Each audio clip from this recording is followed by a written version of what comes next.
Assalamualaikum warahmatullahi wabarakatuh. Baik, di sini kami akan membahas dua hal utama, yaitu fungsi sejarah bagi kehidupan manusia serta bagaimana sejarah direkonstruksi agar peristiwa masa lalu dapat dipahami secara ilmiah, objektif, dan bermanfaat bagi masa kini dan juga masa depan. Sejarah sendiri adalah ilmu yang mempelajari peristiwa-peristiwa masa lalu manusia berdasarkan bukti dan sumber yang dapat dipertanggungjawabkan. Sejarah tidak hanya mencatat kejadian, tetapi juga menjelaskan sebab, proses, dan dampaknya terhadap kehidupan masyarakat. Yang pertama ada fungsi dari sejarah. Sejarah memiliki peranan penting karena melalui sejarah manusia dapat belajar dari pengalaman masa lalu. Fungsi sejarah membantu manusia memahami jati diri, mengambil pelajaran hidup, serta menjadikan masa lalu sebagai pedoman dalam menghadapi masa kini dan juga masa depan. Fungsi sejarah terbagi menjadi dua, yaitu fungsi intrinsik dan fungsi ekstrinsik. Fungsi intrinsik berkaitan dengan sejarah sebagai ilmu pengetahuan. Sejarah disebut sebagai ilmu karena memiliki objek kajian yang jelas, metode penelitian yang sistematis, serta menggunakan sumber-sumber yang dapat dipertanggungjawabkan. Melalui sejarah, manusia dapat mengetahui dan memahami peristiwa masa lalu secara runtut dan juga logis. Selain itu, sejarah juga merupakan hasil pemikiran dan interpretasi sejarawan terhadap fakta-fakta yang ditemukan. Sehingga, sejarah tidak hanya sekadar cerita, tetapi juga analisis ilmiah. Sejarah juga dapat dijadikan sebagai profesi yang menuntut keahlian khusus dalam penelitian dan penulisan peristiwa masa lalu. Yang kedua ada fungsi ekstrinsik. Fungsi ekstrinsik merupakan manfaat sejarah bagi kehidupan manusia secara luas. Sejarah berfungsi sebagai sarana pendidikan karena mengandung nilai moral, sosial, dan budaya yang dapat dijadikan pelajaran.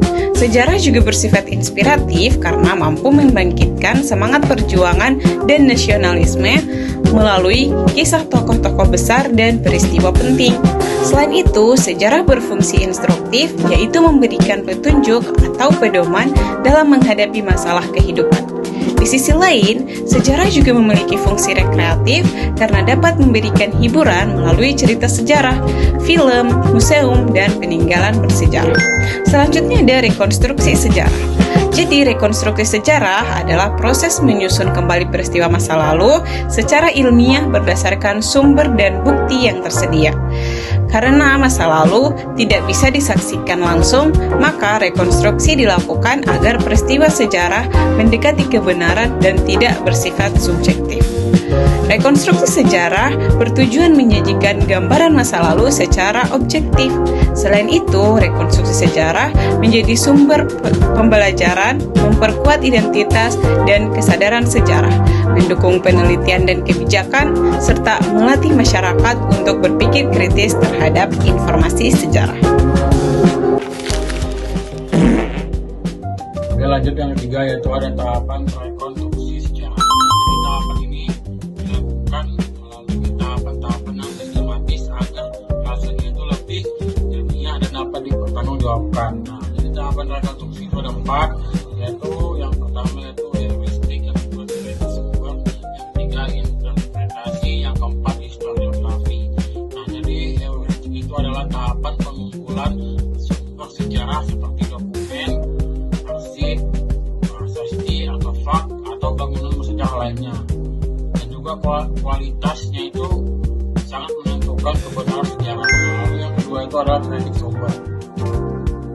Nah, kritik sumber itu ada 2, yaitu kritik eksternal dan kritik internal. Nah, kalau kritik eksternal itu adalah menilai keaslian fisik sumbernya.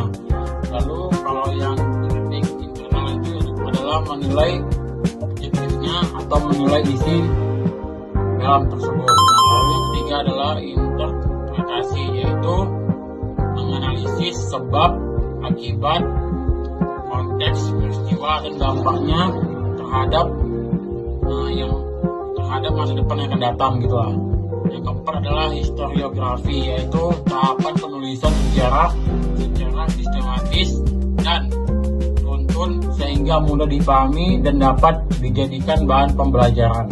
Nah, jadi kesimpulan dari materi ini ialah yaitu rekonstruksi sejarah penting untuk memahami masa lalu secara objektif melalui tahapan ilmiah, dan juga sejarah ini berfungsi sebagai sumber pengetahuan, pendidikan, hiburan, dan pembentukan identitas bangsa. Oke.